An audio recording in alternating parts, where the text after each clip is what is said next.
Buenas tardes, muchas gracias por venir, bienvenidos a la Biblioteca Nacional. Damos comienzo a la segunda fecha del ciclo sobre mitos y devociones, el ciclo de cine enmarcado en las exposiciones que tenemos en este momento en el tercer piso.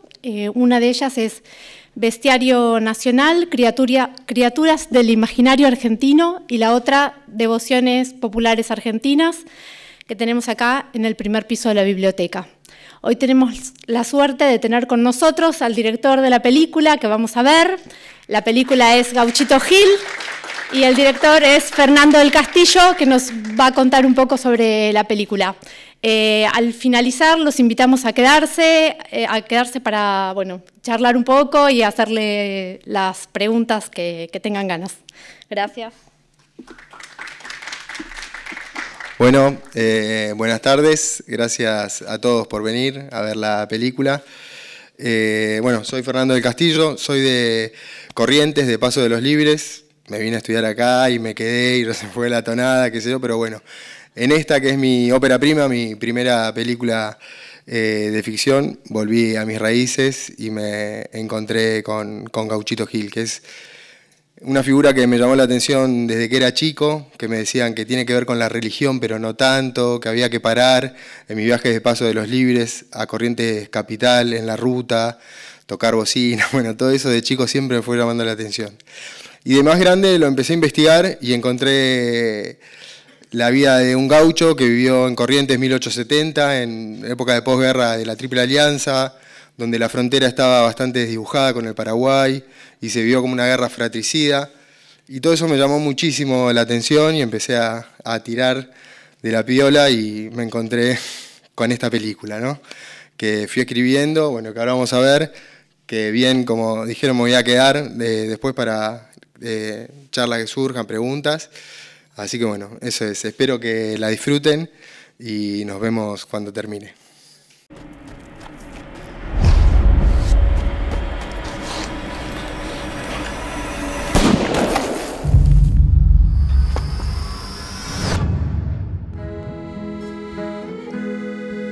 ¿Qué es lo que lo trae por acá? Señor, resulta que ahora hay un desbocado en el pueblo. Algo hay que hacer. Hay algo en él que es diferente al resto. Parece ir más allá. ¿Y cómo se llama ese gauchito? Gil, Antonio Gil. ¿No me extrañaste? ¿Quién, a vos? Cuando éramos gurises era vos el que me buscaba. ¿Y vos? Vos era el que escapaba. Ahora vine para quedarme. Venimos a reclutarlo. Mañana, a primera hora, presentes en el puesto policial. Eso no va a poder ser, coronel. Acá lo que va a hacer o no va a hacer lo decido yo. Usted se va con un grupo de recluta y me trae a ese cobarde desertor. Tenemos la urgencia de hacer un velorio para atrapar a un reo. Yo creo que va a venir. Es bastante bruto. Veamos entonces si viene o no viene. Disponga. No te arriesgues así, chamigo. ¿Y qué hay que hacer? ¿Agachar la cabeza y decir que sí? Alguien tiene que decir que no, ¿no? ¿Cómo puede ser que no lo hayan encontrado? Sentíamos su presencia, pero no lo veíamos. Esto se va a poner feo si no me traen a ese Antonio Gil. ¡Entregate, Gil! Nos estamos matando entre nosotros, sin saber por qué ni para quién. No busco perdón de esa gente, sino del más allá.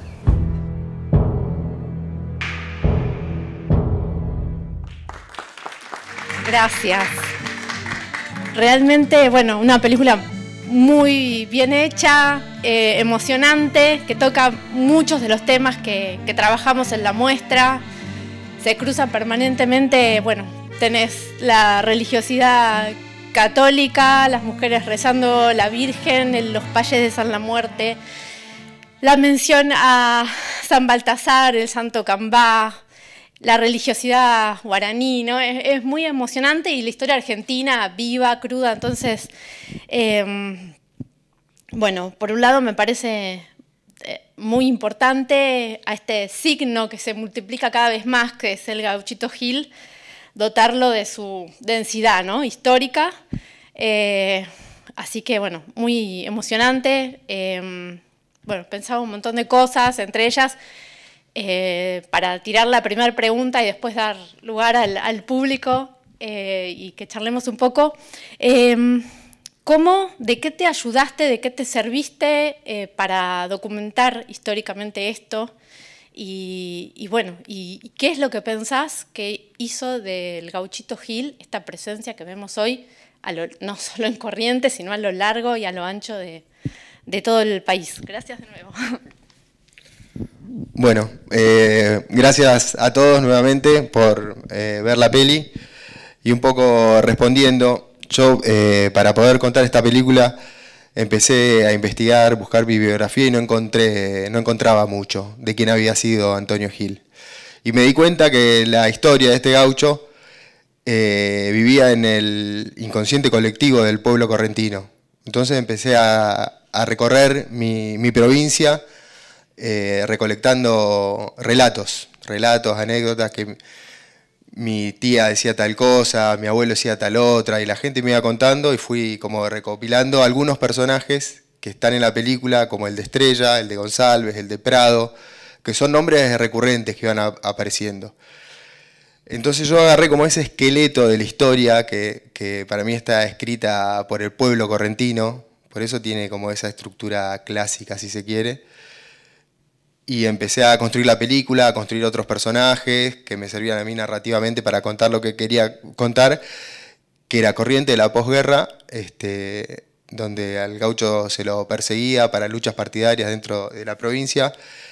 Y también en muchos textos que leí me llegó uno que se llama Los gauchillos alzados correntinos, donde hablaba de distintos gauchos milagrosos a lo largo de todo Corrientes, más de 100 gauchos que vivieron la misma suerte que Antonio Gil. Entonces vi algo representativo en la figura de Antonio, que si bien no, hasta ese momento en que yo empecé a investigar, no había en ciencia cierta si realmente había existido o no, era como que vivía en esa atmósfera.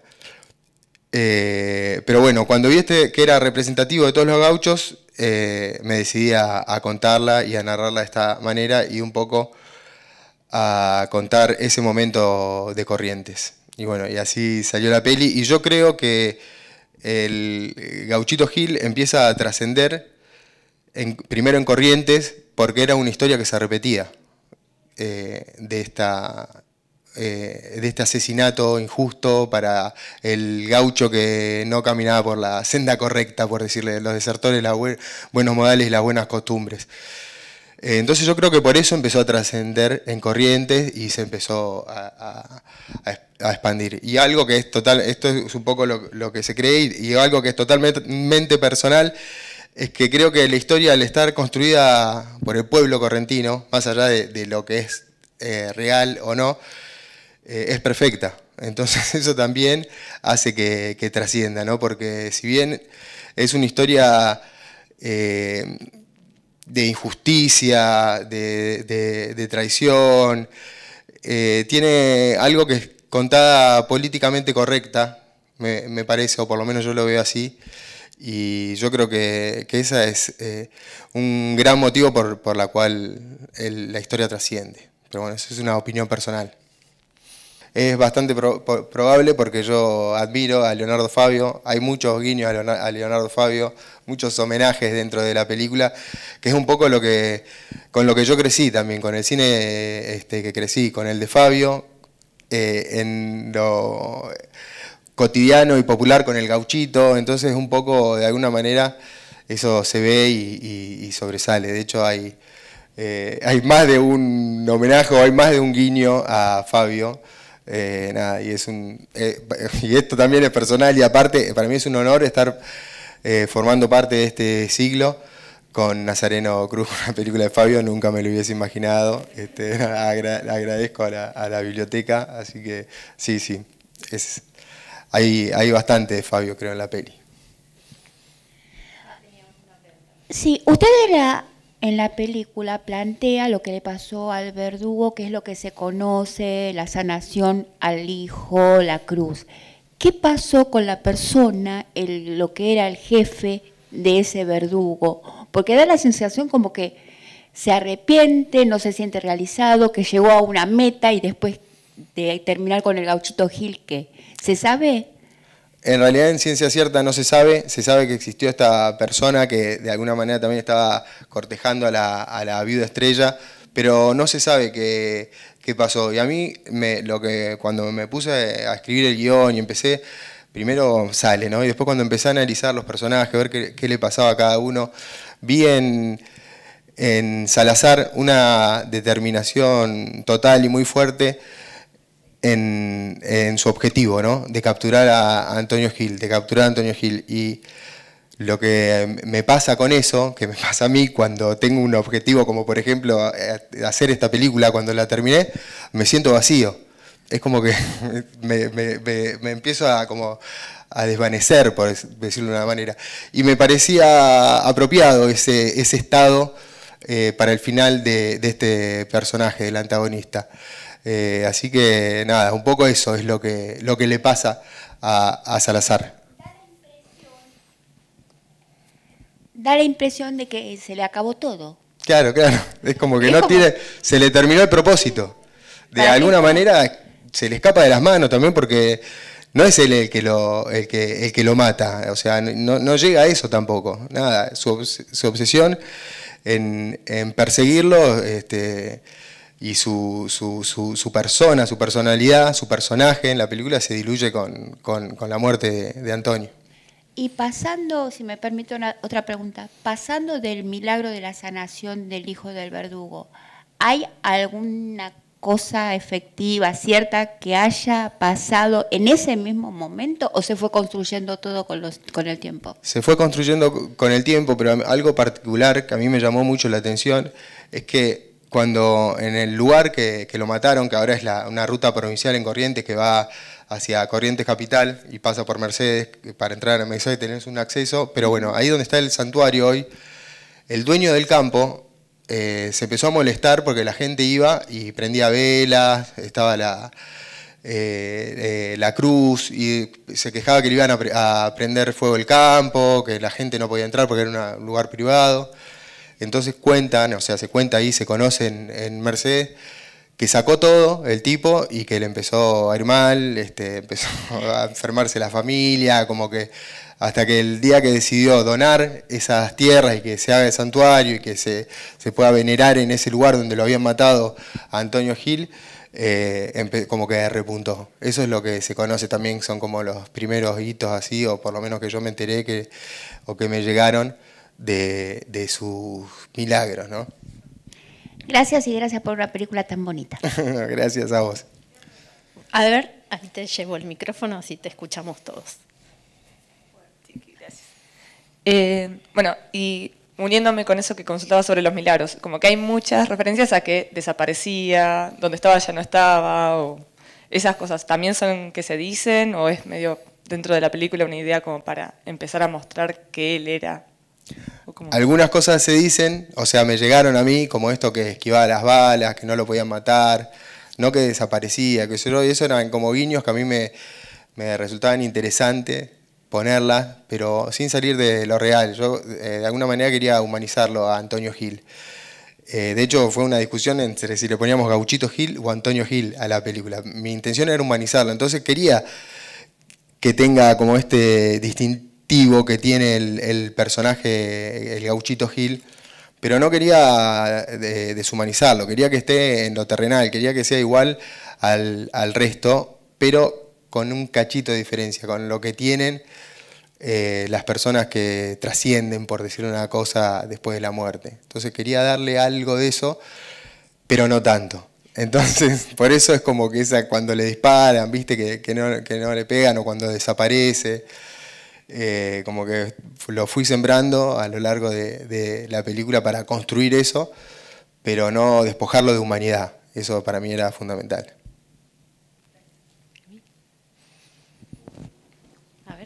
Yo aprovecho para hacer una preguntita. Primero, gracias por ceder la película, por venir. Es un lujazo para la biblioteca. Y pensaba dos cosas pequeñas. La primera, la circulación de la película en todo el país, que me interesaba saber específicamente en Corrientes, que algo contaste que, bueno, me contaste que lo habían proyectado, me interesaba saber esa experiencia. Y por otro lado, preguntarte por los lugares donde se filma también, que eso me generaba intriga de dónde era y demás. El recorrido que tuvo la película en principio fue estrenada justo en pandemia, entonces tuvo su estreno online en Cinear en ese momento, que yo pensaba que el mundo no se iba a abrir más y la estrenamos ahí. Después, cuando el mundo se empezó a abrir, tuvo una proyección en Tecnópolis, después hicimos el estreno en el Gaumont, que le fue muy bien. La película también estuvo en el Festival Internacional de Cine de Shanghái, que es un festival que está bueno. Y después, como decía Tomás, tuvo proyecciones en Corrientes, en el Cocomarola, que es un anfiteatro donde se hace la Fiesta Nacional del Chamamé, que estuvo buenísimo. En Paso de los Libres también tuvo proyecciones así al aire libre en la Feria del Libro del Mercosur, que es yo soy de Paso de los Libres, se proyectó ahí un montón de gente también. Y bueno, ahora se proyecta acá y nada, yo pienso en ese sentido que es como, de alguna manera, la figura del gauchito, ¿no? Como que es una película que yo desde que la empecé a pensar, la pensé para la gente, de alguna manera para poner en imágenes lo que yo conocía o lo que había podido acceder en relación a la figura de Antonio Gil. Entonces, nada, eso es. Creo que respondí. Los lugares. Y los lugares donde filmamos. Hay mucho en la zona de Paso de los Libres y de Mercedes, en Corrientes. Toda esa llanura que se ve al final cuando a él lo van matando, cuando lo van a matar, es ahí donde pasó eso, donde a él lo mataron, es en la zona de Mercedes, del Payure, que era en ese momento. Y algo que a mí siempre me gustó de Corrientes es el horizonte. Y yo no encontré en otro lugar ese tipo de horizonte que se ve al final de la película. Y lo fuimos a filmar ahí. Lo de la iglesia también eran locaciones que yo tenía vista. También es en Pasaje Cabret, que es cerca de Paso de los Libres. Y son lugares que no son de fácil acceso. El árbol donde lo mataron, yo ya lo había visto. Ese árbol yo lo había visto 5 años antes de filmar la película. Busqué árboles por todo Corrientes y ese árbol era un árbol de muy difícil acceso. Para llegar había que llegar en camioneta y después una parte caminando, porque estaba cerca de un río que se llama el río Miriñay, donde están esos árboles que son como son algarrobos, que son como espinillos grandes, o sea, que crecen, que no los vi en otro lugar de la zona. Entonces el problema era ir a filmar allá, donde es la escena esta, donde a él lo teníamos que colgar, la sangre que le iba por la cara, y esto anecdótico a nivel rodaje, el sol justo cayendo, tenía que ser un momento perfecto. Y el problema era, como no teníamos agua ahí como para limpiarlo, no podíamos resetearle el maquillaje al actor, entonces teníamos que hacerlo en una toma. Era el plano más importante de la película, el plano que yo había soñado durante un montón de tiempo, hacerlo en una toma, que la sangre de alguna manera ascienda, que era su ascenso, pero que también caiga en el piso. Entonces era bastante complicado, pero bueno, gracias a Dios, por lo menos para mí, cumplió y pudimos hacer encima la cámara girando con un cabezal, que se llama un cabezal lambda, que hace que la cámara, que te permite girar la cámara mientras estás filmando. Ese fue, yo creo que el mayor desafío de la peli y la locación más complicada que tuvimos. Y después algunos interiores los pudimos hacer en la zona de Luján, acá cerca. Entonces como que se dividió en esos dos grandes espacios, la mayoría en Corrientes y algunos interiores que hicimos en una casona en Luján. La estancia, eso es Luján. Sí, eso, sí. Y todo lo que tiene que ver con lo natural, con lo que donde se ve el paisaje, es Corrientes. Y con los momentos lo de la fiesta de San Baltasar, bueno, todo eso que tiene que ver con lo natural es todo Corrientes. Sí, el baile es... Los actores son mitad correntinos, mitad de Buenos Aires. Ahí se hizo un trabajo previo de tonada, donde yo le pedí a locutores y amigos que me graben los diálogos para que los actores que eran de acá los puedan escuchar y puedan ir como haciendo ese laburo. Pero eso también era importante para mí, que la película del Gauchito salga de Corrientes, y traté de que haya la mayor cantidad de actores correntinos. Me interesa la temática, por eso nace la película, pero es como que fueron tantos años de trabajo, involucrarme tanto. Me pasa un poco lo que le pasó a Salazar al final de la película. Es como que quiero como mirar para otro lado. Ahora que un nuevo proyecto también es en Corrientes, eso es lo que voy a repetir, que es en la zona de los esteros de Liberá, pero no tiene que ver con lo histórico. Es como que de alguna manera traté de desmarcarme y ahora me voy a embarcar en algo que tiene que ver más con la fantasía, con el cine fantástico. Lo que sí repito es Corrientes. Sí. Vos, el actor que haces Dapasano, sí. Él hace poco murió. Sí. Y era un actor extraordinario, Dapasano. Muy bueno. Y aparte muy buena la elección. Y muy bien el léxico, digamos, lo que comentabas recién. Me encantó eso, cómo está trabajado. La película es muy buena y refleja muy bien la vida del santo. Me parece bárbaro lo que hiciste y el trabajo, sobre todo el de la sangre que contás al final. Está muy bien logrado eso también. Y creo que lograste lo que pensaste en esa escena. Y bueno, ojalá que se pueda ver en el litoral, porque te digo, yo soy de ahí de Entre Ríos, y cuando voy en micro veo en la ruta las imágenes del Gauchito Gil, o sea que está diseminada por todo el litoral, Santa Fe, Entre Ríos, hasta llegar a Corrientes, Misiones, o sea que sería bueno que si no se estrenó, se estrene ahí en esos lugares, porque hay muchos devotos ahí. Sí, tremendo. Primero, muchas gracias. Después, sí, lamentablemente lo que me decís de Dapasano es así. Para nosotros es un honor que esté en la película. Fue como nada, un honor y un lujo tenerlo. La verdad que es impresionante, es como que toca otra fibra. Para mí, me encanta lo que hizo. Humanamente es muy amable, yo lo conozco personalmente. Sí. He ido a ver al teatro obra de él. Intachable. Y lo que hace es impresionante. Sí. Lástima que, bueno, pude conocerlo tarde, digamos. Sí. Cuando uno pasa una desgracia, uno se empapa más con los artistas. Eso es lo que tienen los artistas, que trascienden, como esta película está inmortalizado. Es un honor, la verdad. Sí. Y va a trascender esta película. Bueno. Va a trascender por el tema que tratás, que es un tema muy del pueblo, de los pueblos y bueno, de las tradiciones. La tradición es importante y eso va a trascender. Y eso va a ayudar a la película. Es más, ya la está ayudando, pienso, ¿no? Sí, bueno, sí, muchísimas gracias. Es una película hecha con mucho cariño y con mucho esfuerzo, con mucho amor. Te damos las gracias nuevamente, Fernando. Fantástica tu película, un fuerte aplauso. Una alegría tenerte en la Biblioteca Nacional. Bueno, una alegría para mí poder estar acá, compartir la película con todos ustedes, con la biblioteca. Y bueno, nada, estoy para disposición para seguir charlando, preguntas. Así que bueno, muchas gracias por haber venido y hasta luego. Gracias. Gracias a todos.